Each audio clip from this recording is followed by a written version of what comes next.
Hello, this is Kristen Brindley with DC Metro Real Producers. Welcome to our podcast.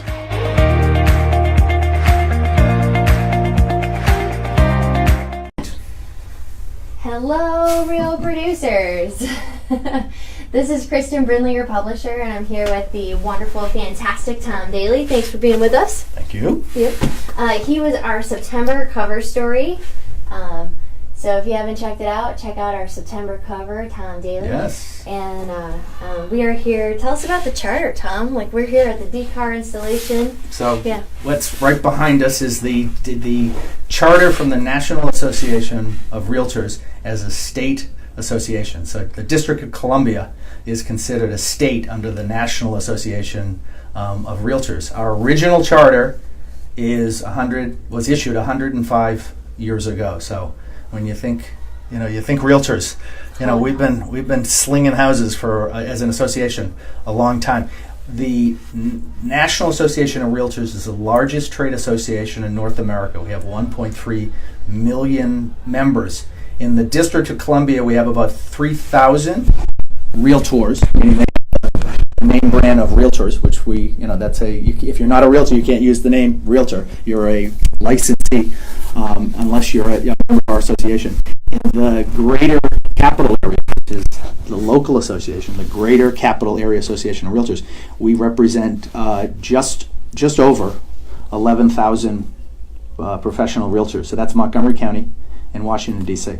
If you factor in Northern Virginia and Maryland and Virginia, we've got upwards of 40,000 plus realtors in this greater metropolitan area. So a lot of realtors out there. A lot of realtors out there. Mm-hmm. Tom, you could do anything. You're a really smart guy. Why did you choose real estate? It was a process of elimination, as we talked offline. This is not my first career. Probably my last career. And purposely, when I was looking after having a successful business career in startup technology and the likes of working for a public company with stock options and all that kind of stuff, got tired of that kind of life and was looking for something that was entrepreneurial, that I could do on my own, that was a challenge and that would afford me the opportunity to be really as successful as you can be. Obviously this is a top producer podcast, so we know that there's a lot of motivation to sell a lot of houses and probably generate a lot of revenue and income. And there's not that many industries that you can really. The sky's the limit. I mean, you when you work for a public company or you work for even a small company, there's limits to what you probably can make. Particularly a public company, there's set norms of what somebody would pay you, unless you happen to be with a Google, a startup like a Google or something where the stock turns to gold type of stuff. But that's unusual. But that's an outlier for sure. Yeah. And this is an industry where we have the ability to, if you want to make $1 million, you can go out and make $1 million. I don't know that I know personally in my past career to go out and make $1 million at a company probably wasn't likely. Yeah, could you? I mean, I've always been in sales and marketing. That's a pretty hard thing to do in most. Yeah. So that's why I ended up in real estate and kind of clumsily ended up there. By coincidence, but I'm a big believer that things happen for a reason, and your path. If you listen close enough, you can hear the signs of where you should be going. So this was something that oddly I happened into, and as I told you, earlier, I was never like a big real estate. Live and die type of thing. I've got so many friends and family that, every open house, let's go buy this neighborhood, let's go watch HGTV and all that. I liked real estate, but I was never really that passionate about it.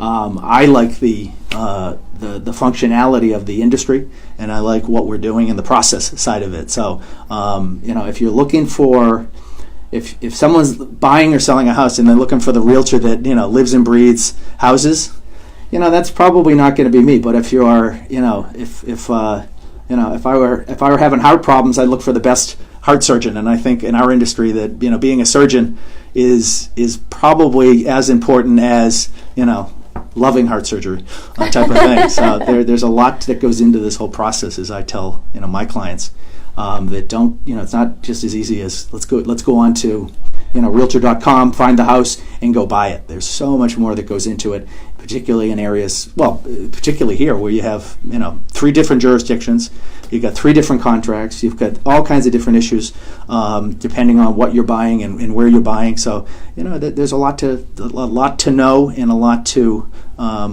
educate, teach, advise our clients on. So it's not quite as simple as we make it look. I think we make it look a little too easy sometimes, and that's why people sometimes complain that we get paid too much. I don't know too many realtors that'll tell you that they get paid too much. Amen. That's right. Well, so tell me a little bit about, you're the current GCAR president. Mm-hmm. Tell me about that path. Sure. And how'd you end up there? Yeah. So the beginning of the career, the residential career, I've been in the real estate industry for longer than I've been a licensed residential realtor.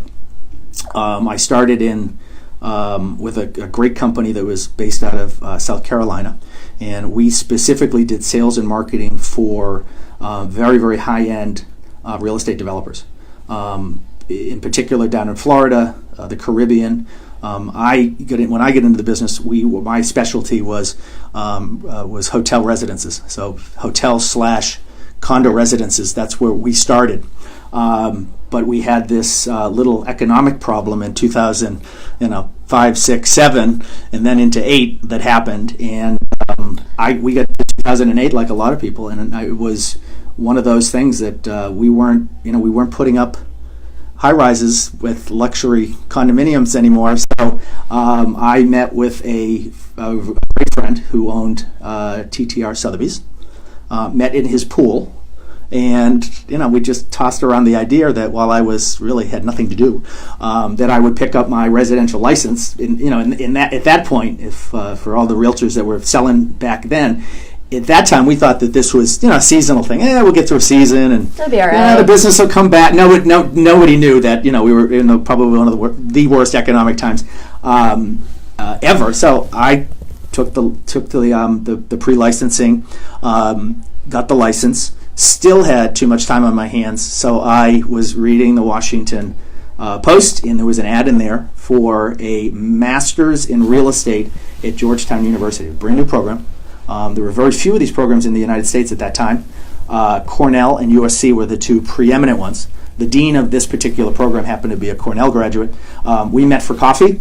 He all but, signed me in, and I joined. I was one of the first 50 in the inaugural class at Georgetown. Loved it. It was great. It just immersed me in more so the industry. It wasn't about selling houses or this. It was actually a little bit more towards the commercial side of the equation. But loved it. So know more about the real estate industry than probably your average realtor does, and the economics. The impact to the economy and where we are. And it was so apropos because we were in one of the biggest bottoms ever economically in our country's history. So it was really interesting to go back and kind of compare and contrast. But having said that, did that, continue to sell, look like anybody starting out in the business, building my book, doing lots of open houses and lots of phone duty and talking to people and, expanding that sphere of influence and all that kind of good stuff that we do, we do day in and day out. But, I was obviously starting a business from scratch in the worst times ever. Ended up going back, was invited back to Georgetown as adjunct faculty and started teaching a business development course for commercial and residential professionals. So we did a compare and contrast. If you were on the commercial side of the business, we were talking about what the residential side looked like, and if you were on the residential side, what the commercial side looked like, and then just kind of ABCs of business development. And everybody in the class, in my class, were all kind of junior executives. They were in there. They weren't fresh out of college. They probably had been in business 5-10 years. Great group of men and women, smart as can be, type of thing. And the education thing really kind of got to me, and I loved it. As I told you earlier, didn't love school, didn't love college, undergrad, had a grand old time and did it, but just kind of got through it to get the paper and blah, blah, blah. So I was pleasantly surprised how much I embraced going back to school. Now, just imagine this. If somebody said to you, hey, next week you're going to go back to college, and you're going to, for 2.5 years, you're going to be back in school and tests and all that. If you're not having a little, if you're not starting to get a little sweaty right now, I don't know where you were, but somehow I made it through. This is all part-time, so this was going to school at nights after working a full day, and the whole did the final thesis at the end. So it was a lot of work, but I loved it. I don't know why I loved it, but it was also maybe because I was putting together a business, and I took it and kind of framed it in that it wasn't because I had to go to college or I had to do this, that this was something that was part of my business plan. What about most rewarding? What have you realized? What have you had be most rewarding for your business? It's the cliche. It's buying and selling houses. It is the American dream. We are that. That's the industry which I represent. We represent. It is the American dream. I mean, this is great. Whether it's your first house or your last house or an investment, there's just something neat about being that person that is the one who makes the deal happen. Whether you're selling the house or you're finding the house or you're doing both, there's just something unique about that feeling. And to be able to walk into someone's house and know that and see people, overjoyed that this is where they live, this is where they spend their time and energy, and to know that you were the person that was responsible for making them feel at home is a nice feeling. So I think so too. I think that's an amazing thing. Tell us about your future. What is the next year, 5 years? What does it look like for you, Tom? Oh, lots. Well, I'll continue to play my role in the industry, and we have over 11,000. I think the number this morning was I had a board meeting and we go over our numbers, and as of August 31st, we had, I want to say it's 11,238 realtors registered. Realtors and affiliates, which is a big number. We're the 20th largest association in the United States. We have 1,300 associations, so we're somewhere in that 15 to 20 scale. So I'll continue to represent those 11,000 members in a leadership position. I'm also getting more involved with the state association, which is the District of Columbia Association of Realtors. I'll sit on their board next year, knock on wood. And I will also continue my role with the National Association of Realtors. And we need savvy people at the table. My board at GCAR has some of the most recognizable names, certainly on the top producer list. I think all of them are. I'd be surprised that I don't think there's any that aren't there, which is great. These are the people that are out there doing business day in and day out, giving back. Yeah, and we even this year, because I know someone's going to say, wait a minute, we should be inclusive, not exclusive here. But we next year we initiated a small broker directorship on the board, meaning that we'll have mandatory one director of the 12 directors that represent the board. One of them will be from a brokerage that's under 100 agents.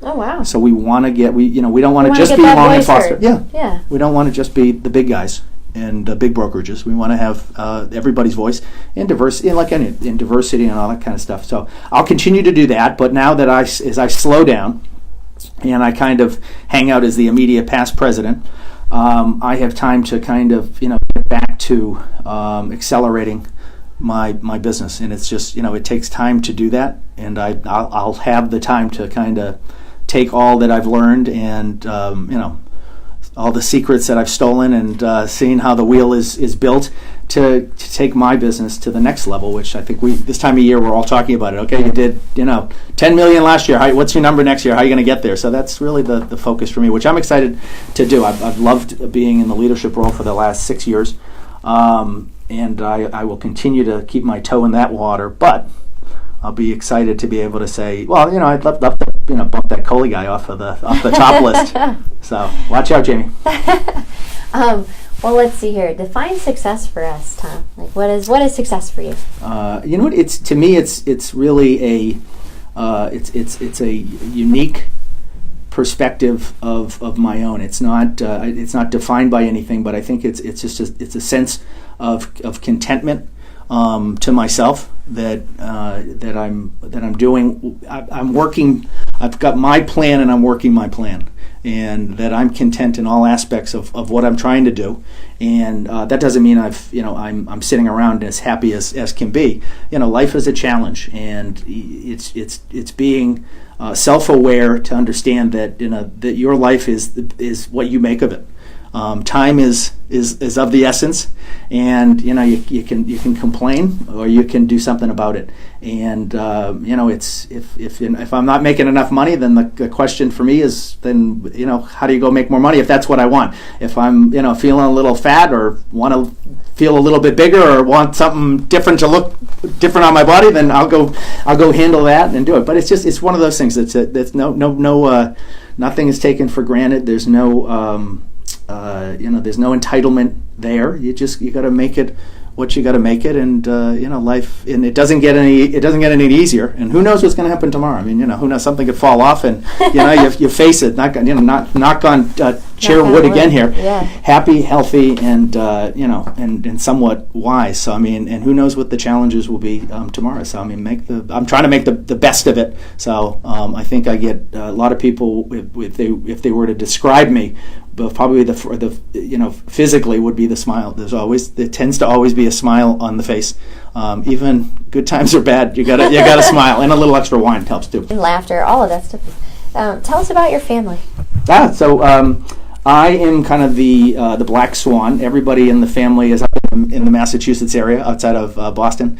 Two older brothers and a twin sister as well, but all married, 9 nieces and nephews, and that kind of stuff. So don't get to see them as much, but during time goes by too quick. But I make my pilgrimages during the holidays and during the summer to see everybody. But everybody's busy. So I have a great extended family of friends down here. I've been here now 22 years, and have a partner of 21 years here, and this is home. I've had the ability to live anywhere in the world I would like to live. I will always be a East Coast guy, and love Washington. Couldn't think of somewhere else I'd want to live. I love Washington, and it's toughy for a Bostonian because most people think that Boston is really where you would want to live. I think DC's got a lot to offer. So I love it here too. It's a great place to be. What are you learning currently? Keep learning to keep up, keep pace, and I think technology is really the biggest challenge for an old bird like me. Is that it's really a challenge. I think the younger generation gets it. It's a little bit more fluid, and I have contemporaries that certainly get technology better than I do. But it is if there were one thing on the horizon that I would say my biggest challenge is going to be in assuming that I keep selling houses for another 20-25 years. The biggest challenge for me is going to be keeping up with technology, because it's never going to get easier to understand it, but it's something you have to embrace. And I'm back when we had faxes and we had paper and that kind of stuff. But it keeps evolving, and it takes time to get used to it and do it. So cell phones were like this big. And then and all the other cliche stuff of learning and doing and reading. I certainly don't read enough books just for time and all that stuff. I'm going to look forward to being able to get back to reading more books when I have some more time. And it's back to the graduate program, is that I did a fair amount of reading then, and like anything, it's like working out. When you get into the mode, you get into the mode. And the fact that I haven't picked up a book since the summer, and that was a business book. I mean, as well. But it would be good to kind of do that. But to answer your question, I think the challenge of understanding all of the stuff in front of us, particularly from a brokerage standpoint, I think Sotheby's is probably one of the most sophisticated technology companies on the globe. We certainly have a lot of competition. There's certainly a lot of there's a lot of competition to say that we're a better technology company. But the great thing about the real estate business is if somebody comes up with a new wheel, tomorrow we're all going to have the same wheel. So there is no way of anybody really jumping out too far ahead of us with this stuff. But you just got to take the time to embrace it. It's there's not enough. It's too costly not to grasp it and take advantage of it. Hence the reason we're doing this today, because I how many times have I tried to blow this up? But you know what? It's understanding what the value of this is, not just, hey, it's a podcast and blah blah blah. You know, it's looking at the fundamentals of where this is going to go and what the impact could be. So absolutely, Tom, thank you so much for being with us and being on our cover. Yeah, absolutely. Yeah. Thank you. Perfect. All right. Well, you heard it here, guys. Have a fantastic day. You've heard it from DC Metro Real producers.